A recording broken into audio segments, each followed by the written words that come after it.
Welcome class. हम लोग बेटा अपना chapter number 11 perimeter and area पढ़ रहे थे, जिसके लास्ट वीडियो में हमने बेटा आपको एक्सरसाइज 11.1 के क्वेश्चन नंबर 1 से 5 तक करवा दिए थे। आज हम उससे आगे बढ़ेंगे, क्वेश्चन नंबर 6 पे बात करते हैं। कहता है a wire is in the shape of rectangle. एक वायर किस शेप में लपेटा हुआ है बेटा? रेक्टेंगल की शेप में लपेटा हुआ है। Its length is 40 and breadth is 22 centimetre ना। इसकी लेंथ तो 40 सेंटीमीटर है और ब्रेथ कितनी है? 22 सेंटीमीटर है। If the same wire is rebent in the shape of square, अगर उस वायर को रेक्टेंगल की शेप से खोलकर रीबेंट करके किस शेप में बनाए बेटा? स्क्वायर की शेप में बनाए, है ना। तो बोलता है what will be the measure of each side. तो उसकी जो स्क्वायर जो बनेगा उसकी हर एक साइड कितने सेंटीमीटर की होगी, ये बतानी है आपको। उसके बाद बोलता है also find which shape has enclose more area. तो आपको ये भी बताना है कि किस शेप का एरिया ज़्यादा है। तो बेटा वायर एक ही है, इस वायर से पहले तो क्या बना रखा था? रेक्टेंगल बना रखा था, है ना। और इसको क्या रीबेंड करके क्या बना दिया उन्होंने? एक स्क्वायर बना दिया। पहले तो क्या बना रखा था? उस पर रेक्टेंगल बना रखा था, उसको रीबेंड करके उन्होंने क्या बना दिया? स्क्वायर बना दिया। तो जब एक चीज से वायर को खोलकर, वायर कैसे लपेटा होता बेटा? इसकी बाउंड्री पे लपेटा हुआ था, है ना। तो जब इसको खोल के एक स्क्वायर बनाया तो दोनों कंडीशन में क्या होना चाहिए? जब इसकी बाउंड्री को खोल के इसकी बाउंड्री बनाई है, यानी कि दोनों का पेरीमीटर बराबर होना चाहिए। ठीक है, तो हम लोग क्या लिखेंगे, है ना, अकॉर्डिंग टू क्वेश्चन यहाँ पे क्या लिखेंगे बेटा? पेरीमीटर ऑफ रेक्टेंगल इक्वल होगा किसके? पेरीमीटर ऑफ स्क्वायर के। अब दोनों का फॉर्मूला लिख लेते हैं। पेरीमीटर ऑफ रेक्टेंगल का formula 2 multiply length plus breadth, right. और equal to perimeter of square का फॉर्मूला 4 इंटू साइड कर देते हैं। ठीक है, तो जो जो वैल्यू गिवन है वो डाल देते हैं। 2 इंटू लेंथ की वैल्यू कितनी गिवन है बेटा? बोलता है लेंथ तो है 40, तो लेंथ की जगह 40 डाल दिया, प्लस ब्रेथ कितनी है बेटा? ब्रेथ है 22। फिर bracket close, equal to 4 into side. Side इसकी मेंशन नहीं है अपने पास, तो 2 इंटू इधर से 40 और 22 कितने हो गए बेटा? 62 हो गए, इक्वल टू 4 इंटू साइड। हमें तो साइड की वैल्यू चाहिए, तो 4 मल्टीप्लाई वाला कहाँ भेज दें? डिवाइड में। तो 2 इंटू 62 और डिवाइड में कितना आ गया? 4। इधर कितना बचा बेटा? साइड बचा। ठीक है, अगर मैं इसको कैलकुलेट करूँ, 2 1 ज़ा 2, 2 2 ज़ा 4, 2 1 ज़ा 2, 2 3 ज़ा 6, 2 1 ज़ा 2, कितना आएगा? साइड आएगी 31 सेंटीमीटर। यानी कि जो स्क्वायर की जो साइड आएगी वो कितनी आएगी? 31 सेंटीमीटर आएगी। अब हमें तो एक तो पहले साइड निकाली थी, तो साइड अपन ने निकाली 31 सेंटीमीटर। दूसरा हमें क्या निकालना है? Also find which shape enclose more area, किस शेप का एरिया ज़्यादा है। तो सबसे पहले तो एरिया ऑफ रेक्टेंगल निकाल लेते हैं। एरिया ऑफ रेक्टेंगल क्या होता है? L into B. लेंथ कितना था बेटा? 40 और ब्रेथ कितना था? 22। अगर मैं इसका इंटू करूँ, 22 4 होता है 88 और पीछे जीरो का जीरो, तो 880 सेंटीमीटर स्क्वायर। इधर से मैं एरिया ऑफ स्क्वायर निकाल लेता हूँ। एरिया ऑफ स्क्वायर वो होता है बेटा साइड मल्टीप्लाई साइड। क्या होता है? Side multiply side. साइड कितनी आई थी बेटा इसकी? 31। तो हमने 31 इंटू में 31 करा, 31 इंटू 31 होता है 961, और ये सेंटीमीटर का स्क्वायर बन जाएगा। तो इसका एरिया, रेक्टेंगल का एरिया 880 था और स्क्वायर का एरिया 961 था। तो किसका एरिया ज़्यादा है बेटा? स्क्वायर का एरिया ज़्यादा है। तो that implies area of square is more than area of rectangle. Area of square क्या है? ज़्यादा है किससे? एरिया ऑफ रेक्टेंगल से। तो आप इस तरह से क्या कर सकते हैं? उस स्क्वायर की साइड निकाल सकते हैं और दोनों का एरिया का कंपैरिजन कर सकते हैं कि किसका एरिया ज़्यादा है, राइट। क्वेश्चन नंबर 7 कहता है the perimeter of rectangle is 130 centimetre. जो रेक्टेंगल का पेरीमीटर कितना गिवन है? 130 सेंटीमीटर गिवन है। And the breadth of rectangle is 30 centimetre, और जो रेक्टेंगल की जो ब्रेथ दे रखी है वो 30 दे रखी है। बोलता है फाइंड द लेंथ। तो अपन को क्या निकालना है? उस रेक्टेंगल की लेंथ निकालनी है। एंड बोलता है also find the area of rectangle, तो और उस रेक्टेंगल का आपको एरिया भी निकालना है। ठीक है, तो सबसे पहले जो गिवन है उसका यूज करते हैं। गिवन अपने पास क्या है बेटा? Perimeter of rectangle. Perimeter of rectangle कितना गिवन है? 130 सेंटीमीटर। मैं इसका फॉर्मूला लिख देता हूँ। पेरीमीटर ऑफ रेक्टेंगल का formula 2 multiply length plus breadth equal to कितना गिवन है बेटा? 130, राइट। 2 मल्टीप्लाई को मैं डिवाइड में भेज देता हूँ और यहाँ पे कितना बचेगा? लेंथ। लेंथ की वैल्यू मुझे मालूम नहीं, प्लस ब्रेथ की वैल्यू मुझे मालूम है। ब्रेथ ऑफ रेक्टेंगल कितना रखा है बेटा? 30, तो ब्रेथ की जगह 30 रख देते हैं।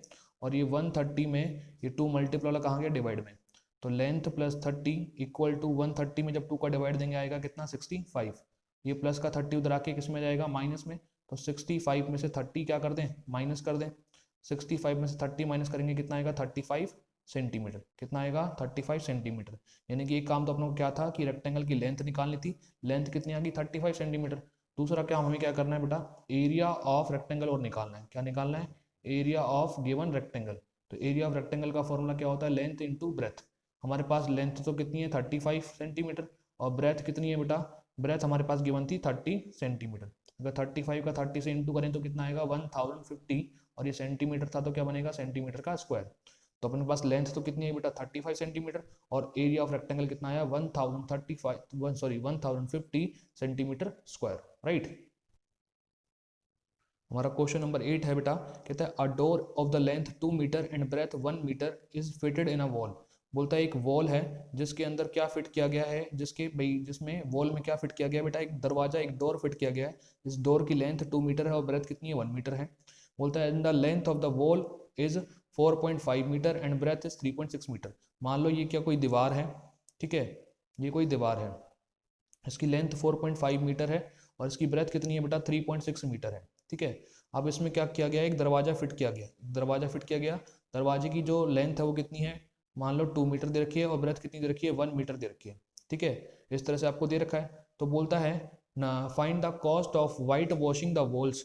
तो आपको क्या करना है, जो वॉल्स है ना, जो दीवार, उस पर पेंट करना है, कली करनी है। तो बोलता है कि अगर ना उसकी कॉस्ट निकालिए, अगर क्या 20 रुपीज़ पर मीटर स्क्वायर की कॉस्ट है, यानी कि 1 मीटर स्क्वायर की कॉस्ट कितनी है 20 रुपीज़ है। तो अगर आपको क्या पेंट करना है दीवार पे तो आपको कितने रुपए देने पड़ेंगे। तो बेटा पेंट किया जाएगा, जो व्हाइट वॉश होता है ना वो केवल दीवार दीवार पे होगा, गेट पे थोड़ी होगा। तो हम लोग क्या करेंगे, केवल वॉल का एरिया निकालने के लिए टोटल वॉल के एरिया में से भाई क्या है, जो ये डोर है उसका एरिया माइनस कर देंगे। तो एरिया क्या लिखेंगे बेटा, area of only wall, wall का एरिया निकालने के लिए क्या करेंगे, एरिया ऑफ कंप्लीट वॉल में से, एरिया ऑफ कंप्लीट वॉल में से क्या माइनस कर देंगे बेटा, एरिया ऑफ डोर माइनस कर देंगे, एरिया ऑफ डोर क्या कर देंगे माइनस। तो अपने पास क्या बच जाएगा, वो एरिया बच जाएगा जिसपे अपन को व्हाइट वॉश करना है। तो मैं बोलता हूँ कि जो डोर, जो वॉल है उसकी लेंथ को मैं कैपिटल एल दिखाता हूँ, और जो वॉल है उसकी ब्रेथ को मैं कैपिटल बी दिखाता हूँ, ठीक है। तो इसका एरिया एल इंटू बी, और जो दूसरा जो डोर है उसकी लेंथ को मैं क्या करता हूँ बेटा, L into B, small L B से शो करता हूँ, ठीक है। जो डोर की जो सॉरी वॉल की जो लेंथ है वो कितनी है 4.5, और वॉल की जो ब्रेथ है वो कितनी है 3.6, राइट। माइनस जो डोर की लेंथ है कितनी है 2, और ब्रेथ कितनी है बेटा 1, राइट। इधर से इसका इंटू कर दें, अगर मैं इंटू करूँ तो देखिएगा हमारे पास कितना आएगा 36। अगर ये 36 मान लो, उसको मैं इधर इंटू कर लेता हूँ, 45 इंटू में 36 करता हूँ बेटा, 36 5 जब 180 होता है, 18 कैरी 36, ये तो छोड़ो मैं 6 से कर लेता हूँ, 45 इंटू में 36, 6 5 जा 30 का 0 3 कैरी, 6 4 जा 24 और 3 27, 3 5 जा 15 का 5 1 कैरी, 3 4 जा 12 और 1 13। कितना बचेगा बेटा 0 5, इधर से कितना बचा 6, ये कितना आया 1650 आया। और यहाँ पे बेटा कितना डेसिमल के बाद एक नंबर ही रहा, एक नंबर ही रहा, तो 2 नंबर के बाद डेसिमल, माइनस 2 1 जा 2। जब 14 में से 2 16 में से 2 माइनस करेंगे कितना आएगा 14, और ये 0.50 का 0.50, इतना इतना मीटर स्क्वायर क्या आएगा इस वॉल का एरिया आएगा जिसपे अपन को व्हाइट वॉश करना है ना। उसके बाद में आपके पास क्या दे रखा है, cost of, because cost of 1 metre square, 1 metre square का कॉस्ट कितना गिवन है बेटा 20 रुपीज़ गिवन है। तो अपन को कॉस्ट किसका निकालना है, पूरे व्हाइट वॉश का, कॉस्ट ऑफ 14.50 मीटर स्क्वायर। तो कम का देके ज़्यादा का पूछे तो क्या करते हैं मल्टीप्लाई, तो 14 रुपीज़ 50 पैसे का मीटर स्क्वायर का मल्टीप्लाई 20 रुपीज़ से करते हैं, है ना। तो 14.50 का मल्टीप्लाई अगर 20 से मैं करूँ, देखिए ना 20 इंटू 0 0, 25 जा 100 का 0 10 कैरी, 24 जा 80 और 10 90 का 0 9 कैरी, 21 जा 20 और 9 कितना हो गया 29। पॉइंट के बाद 2 नंबर हैं तो यहाँ पे 2 नंबर के बाद डेसिमल, तो उसका जो टोटल कॉस्ट आएगी वो कितना आएगी 290 रुपीज़। यानी कि अपन को केवल व्हाइट वॉश करने का जो एक्सपेंडिचर निकालना है वो कितना आएगा बेटा 290 रुपीज़ आएगा, राइट। तो सबसे पहले अपन को क्या करना है, पूरे वॉल के एरिया में से क्या करना है, एक डोर का एरिया माइनस कर देंगे, तो उस जगह का एरिया आएगा जिसपे अपन को व्हाइट वॉश करना है ना। तो ये आ गया बेटा 14.50, और 1 मीटर स्क्वायर का व्हाइट वॉश का खर्च कितना है 20 रुपीज़, तो 14.50 का खर्च कितना होगा 290 रुपीज़, राइट। तो यहाँ पे आपकी बेटा एक्सरसाइज 11.1 कंप्लीट होती है। आई होप आपको चीज़ें समझ में आई होंगी, फिर भी अगर कोई दिक्कत है, कोई डाउट है तो आप हमसे बात करके उसको डिस्कस करेंगे, right. Thank you and have a nice day.